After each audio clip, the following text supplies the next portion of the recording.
बिस्मिल्लाहिर्रहमानिर्रहीम अस्सलामु अलैकुम नाजरीन, मैं हूं बिलाल ज़फ़र। आप देख रहे हैं बिलाल ज़फ़र शो। नाजरीन, जैसे जैसे गर्मी की तपिश बढ़ती जा रही है, हम सभी लोग अपने छतों पर इस तपिश से परेशान हैं, क्योंकि इससे घर का अंदरूनी दर्जा हरारत बहुत ऊपर चला जाता है।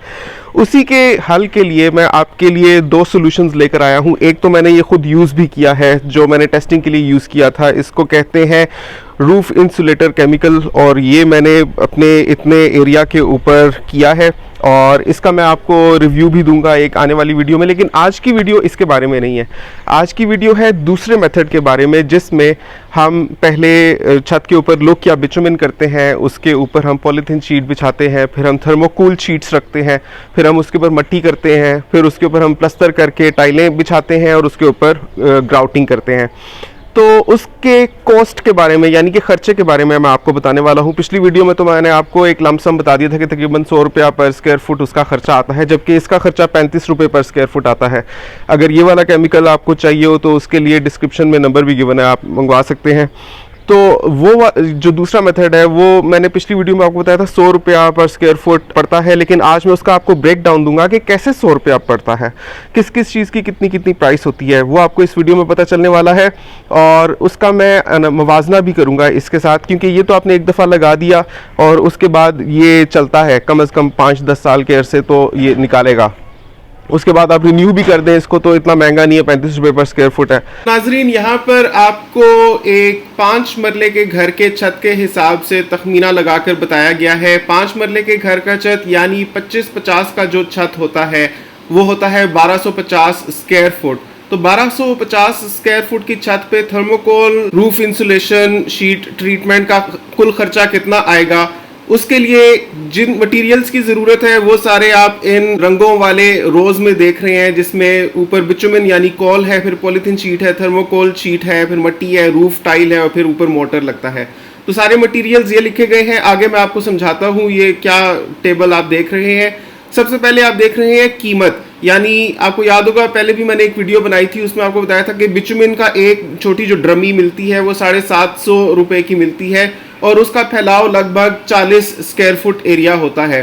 तो आपको 1250 स्क्वायर फुट के लिए कुल 31 ड्रमियाँ चाहिए होंगी और एक 31 अगर 750 रुपये की है तो आपका कुल खर्चा खाली लुक या बिचुमिन का 23,438 रुपये आ जाएगा। पॉलीथीन शीट आपको क्योंकि पूरा रोल मिलता है वो मैंने आपको लमसम प्राइस लिख दी है यहाँ पर 5,000 रुपये। उसके बाद आप थर्मोकूल शीट की बात करें तो थर्मोकूल शीट आपको मैंने पहले भी वीडियो में दिखाई थी, 250 रुपये की एक शीट मिलती है 3 बाई 3 फुट की, जिसकी मोटाई होती है 2 इंच और उसका फैलाव होता है 9 स्क्वायर फुट। जाहिर है क्योंकि 3 फुट एक तरफ है 3 फुट दूसरी तरफ है, तो 3 3 9 और 1250 स्क्वायर फुट की छत पर आपकी कुल 139 थर्मोकोल शीट्स लगेंगी और एक क्योंकि 250 रुपए की है तो 34,700 रुपए की खाली आपकी थर्मोकोल शीट्स आएंगी। उसके बाद आपका जो मट्टी का खर्चा है वो भी मैंने लमसम लिख दिया है, क्योंकि ये ट्रक्स आते हैं मट्टी के, तो 12,000 की मट्टी हो गई। ये आपको किसी भी नर्सरी से मिल जाएगी, प्लांट नर्सरी से, जिधर पौधे मिलते हैं वहां से आपको ये मट्टी भी मिल जाएगी। उसके बाद हम बात करते हैं रूफ टाइल की। रूफ टाइल आपको 25 रुपए से 30 रुपए की मिलती है, चले हम 25 रुपए की लगा लेते हैं, और एक टाइल होती है 1 फुट बाय 1 फुट की। तो 1250 स्क्वायर फुट के एरिया में जाहिर आपको 1250 टाइलें दरकार होंगी और एक की कीमत अगर हम 25 रुपए भी लगाएं तो आपकी 31,250 रुपए की रूफ टाइल्स आएंगी। फिर मोटर में मैंने आपको वो मसाला की कीमत भी डाल दी है जिससे आप रूफ टाइल्स लगाएंगे और ऊपर ग्राउटिंग की भी लगा दी, क्योंकि उसमें मेनली रेत और सीमेंट यूज होता है, तो उसकी भी मैंने लमसम प्राइस यहाँ पर 20,000 रुपए लिख दी है। इन सब को अगर आप जमा करते हैं तो कुल आपका 1,26,387.5 रुपया खर्चा आएगा। और अगर आप इसको 1250 पर डिवाइड करते हैं तो आपकी पर स्क्वायर फुट कॉस्ट आ जाएगी, तो आपका पर स्क्वायर फुट 101 रुपया खर्चा आएगा।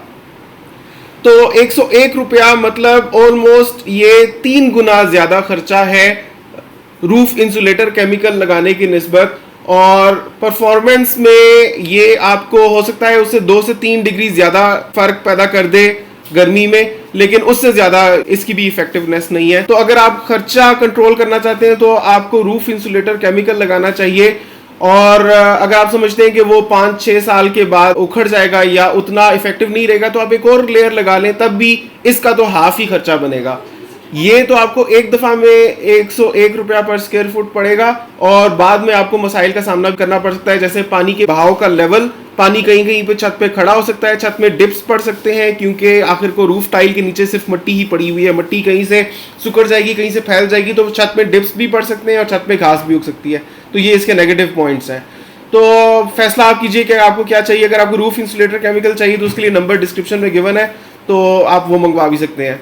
लेकिन अगर आप थर्मोकोल शीट्स रूफ इंसुलेशन का मेथड यूज़ करते हैं तो उसमें आपको कुछ मसाइल का सामना करना पड़ सकता है। एक तो मैं आपको हर लेयर का मकसद बता देता हूं। जब आप बिचुमिन करते हैं, बिचुमिन करने का मकसद ये होता है कि वाटर प्रूफिंग अच्छे से हो जाए। कुछ लोग ऐसे करते हैं कि छत पे खाली बिचुमिन करके छोड़ देते हैं, तो बिचुमिन को जब धूप लगती है तो वो सूख जाती है, सूख के उखड़ने लग पड़ती है। इसी वजह से उसकी प्रोटेक्शन के लिए ऊपर पॉलीथीन शीट बिछाई जाती है। पॉलीथीन शीट बिछाकर ऊपर थर्मोकोल शीट्स रखी जाती है। पॉलीथीन शीट का मकसद ये भी होता है कि थर्मोकोल शीट्स बिचुमिन के साथ चिपक ना जाए। थर्मोकोल शीट्स हीट इंसुलेटर होती है, वाइट कलर होता है तो हीट को रिफ्लेक्ट भी करता है, एब्जॉर्ब नहीं करता, जिसकी वजह से आपके छत पर पड़ने वाली तपिश नीचे नहीं जाती। थर्मोकोल शीट्स के ऊपर मिट्टी रखी जाती है। अब मसला यहाँ पर आता है कि मिट्टी बिछाकर उसका लेवल इस तरह से सेट किया जाए कि पानी का बहाव नेचुरली पाइप्स की तरफ हो, मतलब ड्रेनेज पाइप्स की तरफ। तो जब हमने इस तरह से छत रखी होती है तो उसमें तो वो करना पॉसिबल होता है, लेकिन मिट्टी के साथ वो लेवल्स अचीव करना, वो भी कच्ची मिट्टी के साथ, मुश्किल होता है और टाइम कंज्यूमिंग होता है। इसी वजह से अगर आप ये वाला तरीका कार इस्तेमाल करते हैं तो लगभग 2 से 3 दिन आपके छत को लग जाएंगे तैयार होने में। मिट्टी का वो लेवल जब आप एक दफ़ा अचीव भी कर लेते हैं तो उसके ऊपर आपने पहले मसाला बना के प्लस्तर करना होता है, फिर उसके ऊपर आपने टाइलें रखनी होती हैं, फिर आपको वही लेवल टाइल्स के साथ भी मेंटेन करना होता है। खास तौर पे डोरी के साथ लेवल अचीव करने की ज़रूरत होती है। सब मेसन्स उसमें कारीगर नहीं होते, आपको स्पेशलाइज्ड पीपल की ज़रूरत पड़ेगी। वो आपको मिल जाए तो अच्छी बात है, वरना मुश्किल होता है। बहरहाल जब आपने एक दफ़ा टाइल लगा ली, उसके ऊपर ग्राउटिंग क्यों करते हैं? ग्राउटिंग करने का मकसद ये होता है कि अगर आप ग्राउटिंग नहीं करेंगे तो मिट्टी के अंदर घास के बीज होते हैं जो बारिश पड़ने से जर्मिनेट हो जाएंगे और टाइल्स के बीच में से घास उगाएगी और जगह जगह से टाइल्स भी उखड़ सकती हैं। ओवरऑल लुक बहुत ही रफ और अननीट हो जाएगी आपकी छत की अगर आप ग्राउटिंग नहीं करते। अगर आप ग्राउटिंग करते भी हैं तो भी आपको बहुत अच्छी तरह ग्राउटिंग करनी चाहिए, नहीं तो ये होगा कि आपकी ग्राउटिंग के ऊपर भी हेयर लाइन क्रैक्स आ जाएंगे। उन क्रैक्स में से पानी पास होके नीचे मिट्टी में जाएगा और अगेन सीड्स जर्मिनेट हो जाएंगे और छत पे घास उगाएगी। मतलब आपने अक्सर देखा होगा छतों के ऊपर, खासतौर पर गाँव में ऐसे मनाजिर देखने में आते हैं कि छत के ऊपर इस तरह से ग्राउटिंग हुई होती है लेकिन वो बिल्कुल उखड़ रही होती है। ऐसे भी करो तो वो उसका छिलका उतर के पड़ता है और उसमें अगर आपने नीचे मिट्टी होगी तो जाहिर है उसमें से घास तो उगेगी, तो बहुत ही रफ और अननीट होगी। इन द लॉन्ग रन आपको बहुत से मसाइल का सामना करना पड़ेगा। इस वजह से बहुत ज़रूरी है कि आप अच्छी तरह से ग्राउटिंग करें। एक और चीज़ जिसका आपको ध्यान रखना है ये वाला मेथड इस्तेमाल करते हुए, वो ये है कि जहाँ पर ड्रेनेज पाइप्स हैं वहाँ पर आपने एडिशनल पाइप्स की लेंथ लेकर ऊपर तक लेकर आना है उनको, क्योंकि आपकी ये जो तकरीबन 7 इंच मोटी लेयर बन जाएगी पूरे छत के ऊपर, अगर आप एडिशनल पाइप नहीं रखेंगे ड्रेनेज पाइप में तो पानी जब ग्राउट के ऊपर से फिसलता हुआ नीचे जाएगा तो वो मिट्टी में जज़ब हो जाएगा। मिट्टी में जज़ब होगा तो वो पूरी मिट्टी में फैलते फैलते अगेन वो नीचे तक चला जाएगा। इस वजह से ज़रूरी है कि अगर आप ये वाला मेथड यूज़ करते हैं, सबसे पहले आपके छत पे जितने भी ड्रेनेज पाइप्स हैं उसमें एडिशनल लेंथ रखें पाइप की, कम से कम 8 इंच ऊपर कर दें पाइप को। बाद में आप जब सारी लेयर बिछा लेंगे फिर आप देखें लेयर की मोटाई कितनी है, उसके साथ उसको ऊपर से काट दें पाइप को, ताकि पानी उस पाइप में से फिर नीचे चला जाए। ये बहुत ज़रूरी अमल है, इसका आपको ख्याल रखना है। ये वाला मेथड अगर आप यूज़ करते हैं तो एक तो आपको इस चीज़ का ख्याल रखना है कि पाइप आप ऊपर तक ले आएँ, दूसरा आपने ग्राउटिंग बहुत अच्छे तरीके से करनी है क्योंकि वो मेन अमल है। और ग्राउटिंग करने के बाद उसकी क्यूरिंग आपने खास तौर पर बहुत अच्छी तरह करनी है। क्यूरिंग कहते हैं पानी लगाना। अगर आप पानी नहीं लगाएंगे मसाले को तो वो 2-3 दिन में सूखते ही खुद ही से वो सूख के उड़ जाएगा और मसाले में बिल्कुल जान नहीं होगी, वक्त के साथ वो पिपड़े बन के उतर जाएगा, उखड़ जाएगा।